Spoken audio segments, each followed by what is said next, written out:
ஏசாயா 23 அதிகாரம். தீருவின் பாரம். தர்சீஸ் கப்பல்களே அலறுங்கள், அது வீடு இல்லாதபடிக்கும் அதில் வருவார் இல்லாதபடிக்கும் பாழாக்கப்பட்டது. இந்த செய்தி கித்தீம் தேசத்திலிருந்து அவர்களுக்கு தெரிவிக்கப்படுகிறது. தீவு குடிகளே மௌனமாயிருங்கள். சீதோனின் வர்த்தகர் சமுத்திரத்திலே யாத்திரை பண்ணி உன்னை நிரப்பினார்கள்.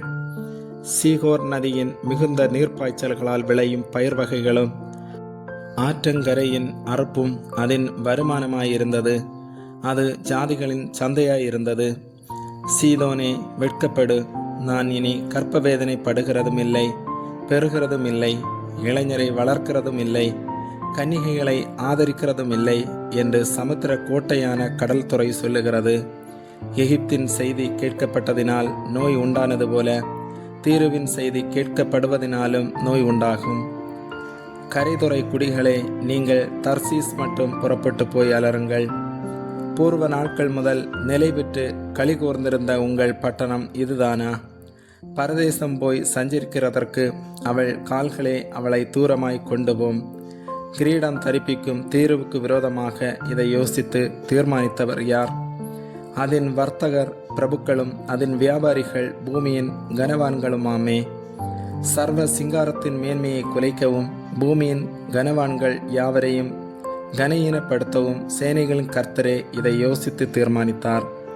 தர்சீசின் குமாரத்தியே, நதியைப் போல நீ உன் தேசத்தில் பாய்ந்து போ, உனக்கு அணை இல்லை. கர்த்தர் தமது கையை சமுத்திரத்தின் மேல் நீட்டி ராஜ்யங்களை குலுங்க பண்ணினார். கானானின் அரண்களை அழிக்க அவர் அதற்கு விரோதமாய் கட்டளை கொடுத்து, ஒடுங்குண்ட கன்னியாகிய சீதோன் குமாரத்தியே, இனி களி கூர்ந்து கொண்டிராய். எழுந்து கித்தீமுக்கு புறப்பட்டு போ, அங்கும் உனக்கு இளைப்பாறுதல் இல்லை என்றார். கல்தையருடைய தேசத்தை பார், அந்த ஜனம் முன்னிருந்ததில்லை. அசீரியன் வனாந்தரத்தருக்காக அதை அஸ்திபாரப்படுத்தினான். அவர்கள் அதன் கோபுரங்களை உண்டாக்கி அதன் அரண்மனைகளை கட்டினார்கள். அவர் அதை அழிவுக்கென்று நியமித்தார். தர்சீஸ் கப்பல்களே அலறுங்கள், உங்கள் அரண் பாழாக்கப்பட்டது.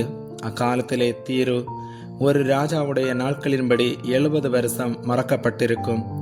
70 வருஷங்களின் முடிவிலே தீருவுக்கு சம்பவிப்பது வேசியின் பாடலுக்கு சமானமாயிருக்கும். மறக்கப்பட்ட வேசியே, நீ வீணையை எடுத்து நகரத்தை சுற்றித்திரி. நீ நினைக்கப்படும்படி அதை இனிதாக வாசித்து பல பாட்டுகளை பாடு. 70 வருஷங்களின் முடிவிலே கர்த்தர் வந்து தீருவை சந்திப்பார்.